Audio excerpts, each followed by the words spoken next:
The very last track on Strange Days is called When the Music's Over. I've heard that this is one of the Doors' best tracks. I've heard that from you guys in the comments that we definitely need to hear this track.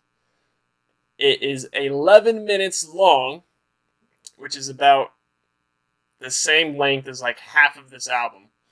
And John Desmore said that playing the song was intense, that he had to take a deep breath before playing it because it's not a little 3-minute pop ditty. Pop ditty. Pop ditty. Alright, when the music's over, let's dive. Yeah, come on. Ooh, Ray?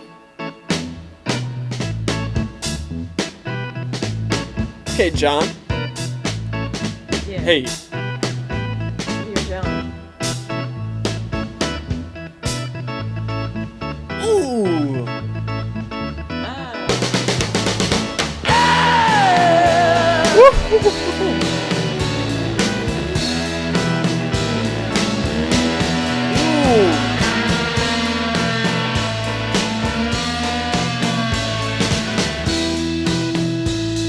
Whoa. Okay, Robbie?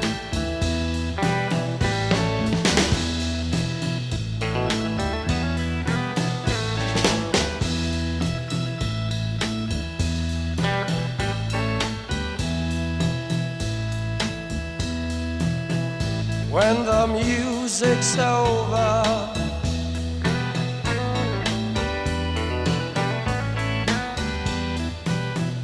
when the music's over, yeah.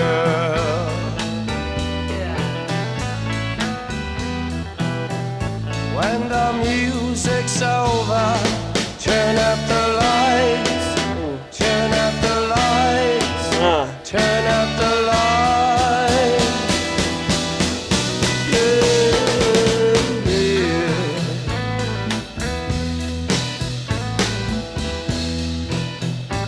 Is this a song about loving music? When the music's over,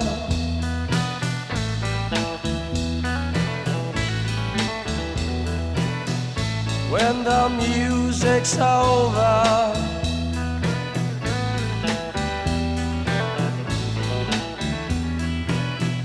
when the music's over, turn up the lights, turn up the lights, turn up the lights.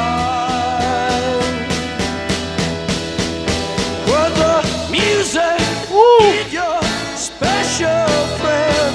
Yeah. Dance on fires, it intends. Music is your only friend.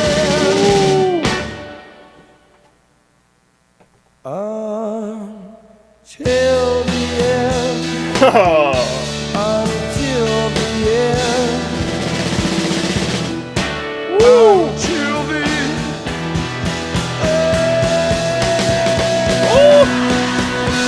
I'm feeling John on this. Come on, Robbie.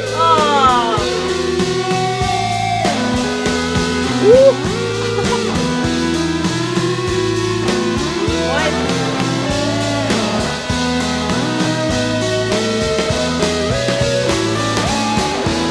I'm loving the distortion.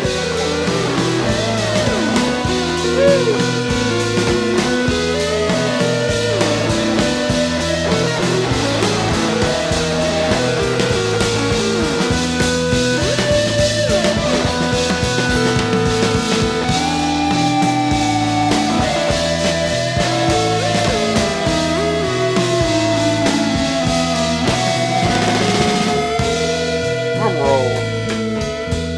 Ooh, back into this D crescendo. Let's get softer.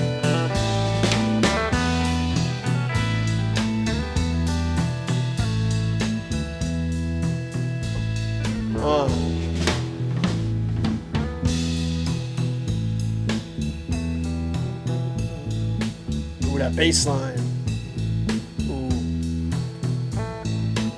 cancel my subscription to the resurrection. Send my credentials to the house of detention. I got some friends inside.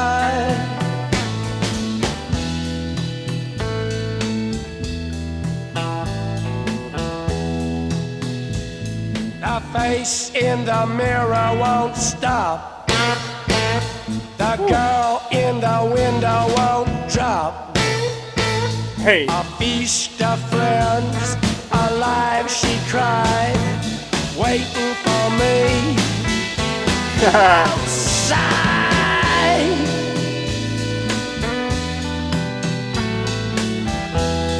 She said her and her friends waiting for me outside.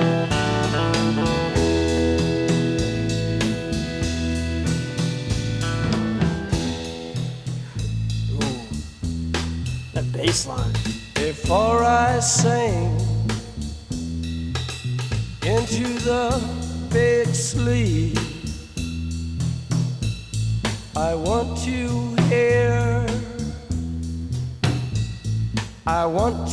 hear the scream of the butterfly.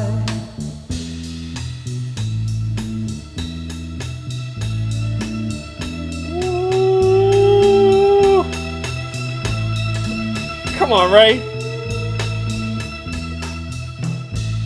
Ooh. Come back, baby, back into my arms. John is killing this track. Yeah, he is.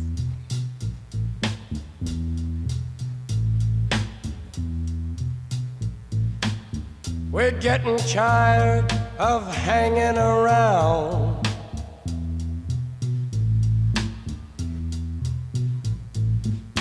Waiting around with our heads to the ground. I hear a very gentle sound.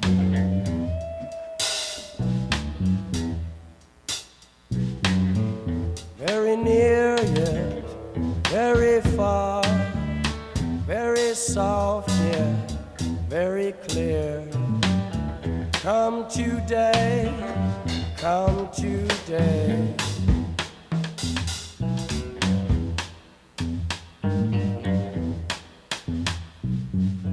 What have they done to the earth? What have they done to our fair sister? Ravaged and plundered and ripped her and bit her. Stuck her with knives in the side of the dawn and tied her with fences and dragged her down. Environmental theme? I hear a very gentle sound.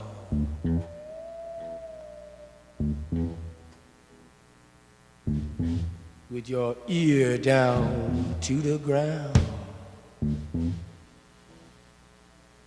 We want the world and we want it. We want the world and we want it.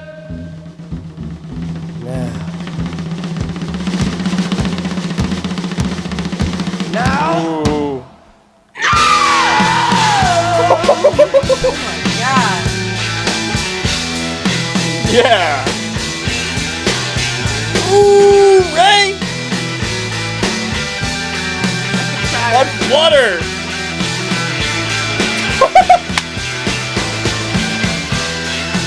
But you like me.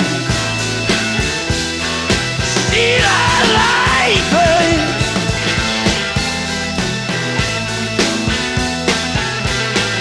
Save us. Give us. Save us.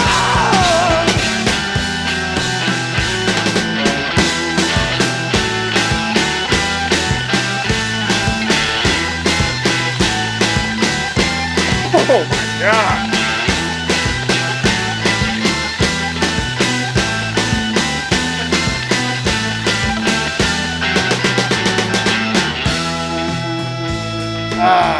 bring it back to this bass line.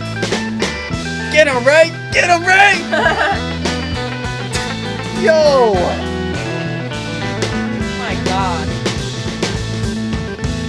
Yeah, John.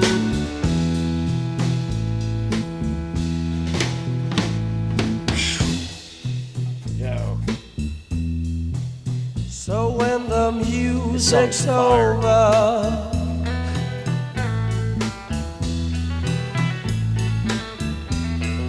Wow. when the music's over, yeah.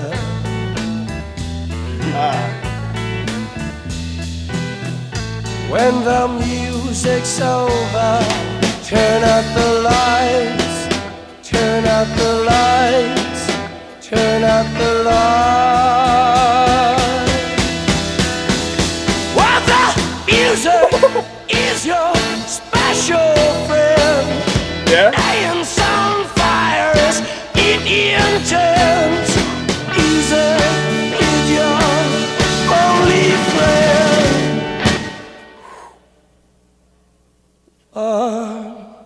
Till the end, until the end, until the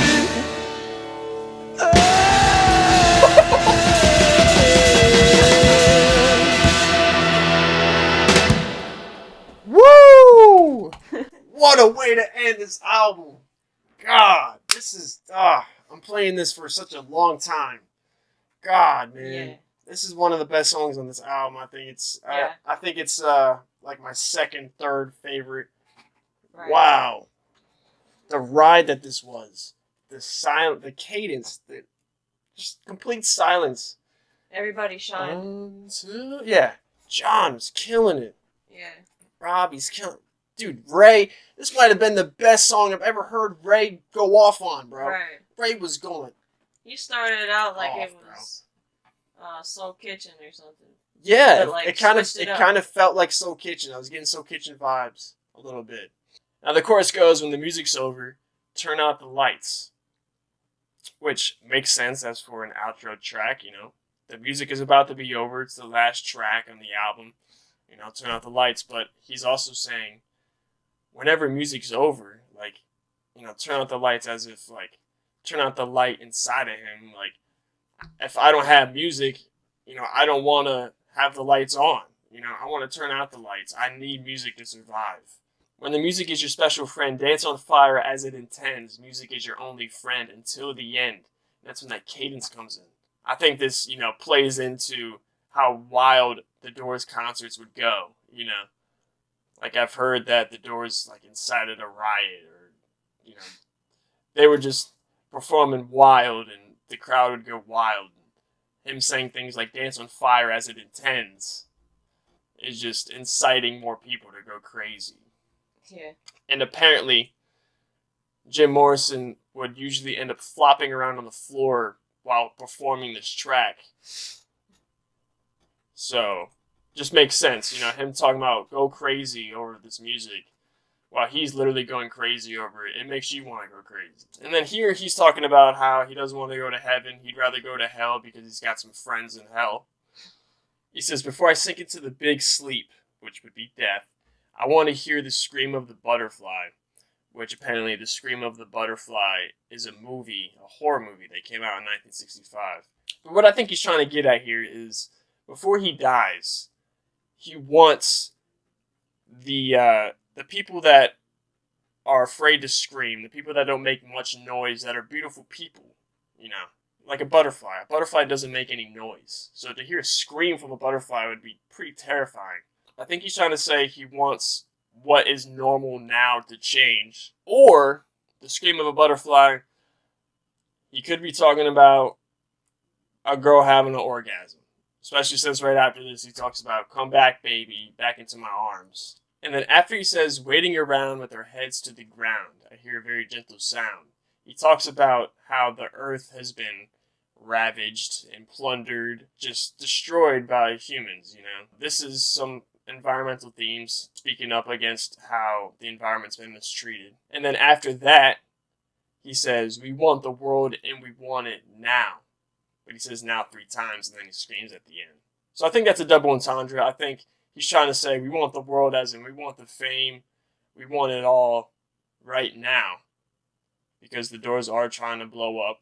But at the same time, I feel like he's trying to stick up for the environment and say, like, we want the world to be safe. And when he says, Persian night, babe, see the light, babe, save us, Jesus, save us, he's referring to the 3 kings and the birth of Jesus Christ. When he says, see the light, he's talking about the Star of Bethlehem, which guided the kings to the birth of Jesus. So again, I feel like this is double entendre. I feel like he's saying that he wants to blow up. He wants the fame and the accolades and all of that. So please, Jesus, save us and get us to that point. But at the same time, I feel like he's saying, save us, Jesus, because the earth is going to be destroyed unless we change something. And apparently, according to music journalist Stephen Davis, the lyrics, when the music's over, turn out the lights, actually originated from a comment made by the owner of London Fog, a Los Angeles music venue where the Doors played late-night live shows early in their career. So, the owner of this venue told the Doors, when the music's over, turn out the lights.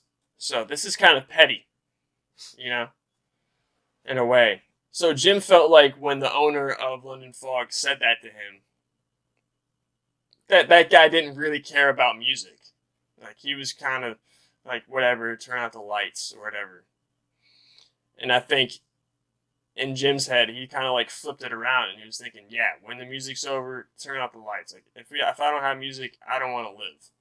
And Jim's also trying to point out that we won't be living on this earth very much longer if we keep destroying it. He's trying to say music is your only friend until the end, because the governing rich, the regulators, they're not your friend, and they're going to destroy this earth for their greed. So basically, music is our only friend until the regulators kill us. I know, deep and dark, right? But the light that Jim is shining on the subject is something that is very needed. And looking at the cover art once again, I can't help but think that maybe Jim is trying to say that everybody is trying to be an entertainer.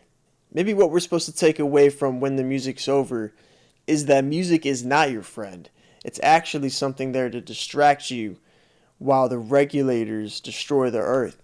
Because think about it, when Jim wrote People Are Strange, he was looking out over LA, and LA is known for people pursuing a career in entertainment. So I think there's a few ways to look at this last track, When the Music's Over. It's either a love letter to music, or it's exposing music as a device that's used by the governing rich to distract us from the real problems that they're causing. Or it can mean both of these things, and it shows how Jim is conflicted inside, knowing that he's a rock star and playing music and distracting people from real problems. When this album was released, Americans were still being drafted into the war. Meanwhile, at home in America, the entertainment industry is booming and exploding.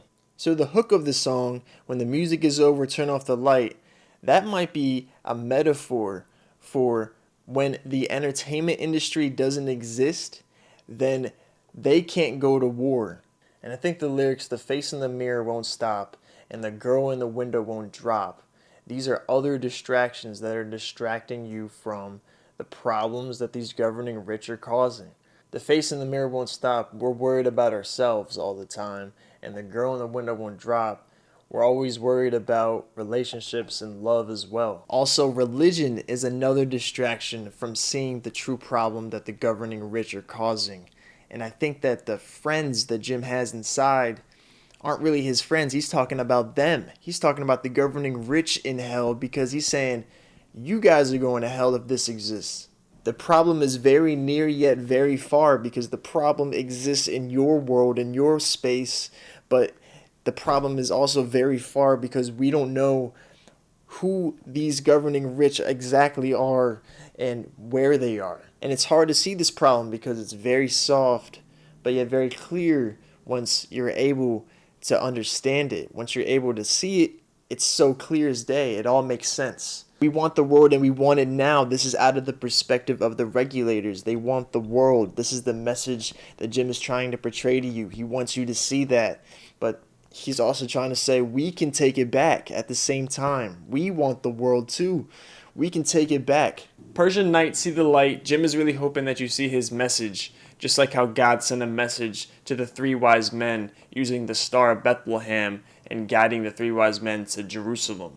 He wants you to see his message, and even after condemning religion earlier in the track, Jim is going on to sing Save Us, Jesus, because I think that's supposed to show how desperate he is for the earth or America or humanity to be saved. And I feel like there's a reason why this is the message of the last song in the album, because Jim wants you to go back and re-listen to the whole album and make sure that you understand that this album is actually exposing a problem. But taking a look at this album as a whole, it's a bit darker than its predecessor, a little bit less accessible, I would say, because of how experimental it is with the slide guitar and the synthesizer. I feel like this album carries more lyrical weight than the first album, and I can tell that this album is definitely a concept album, whereas the first album was more of a blend of songs. I feel like this album is supposed to sound strange, but that's supposed to represent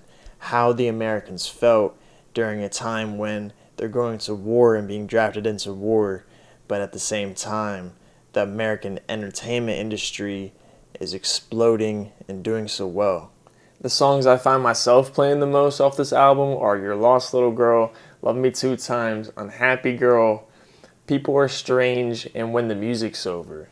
The only song on this album that I feel compelled to skip is Horse Latitudes, and that's only because it's not really a song anyway, and it's supposed to make you feel uncomfortable, but I feel like once you heard it once and you get the point of it, you don't really need to run it back, unless you like hearing horses die and the thought of horses drowning. I mean, you know, everybody's got their thing. I feel like it's very hard for me to pick a favorite album that we've listened to so far, so I would say they're neck and neck for me. But you guys let me know what your favorite song off of this album was, or any of your thoughts or any facts that I should know. I love learning new things. Also, make sure you guys click subscribe because we're going to check out the next Doors album. It's called Waiting for the Sun.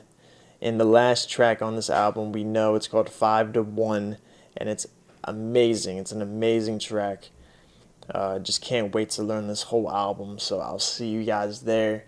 Love y'all. Thank you guys so much for watching and critiquing with us. Stay healthy, stay safe, and stay classy. Peace.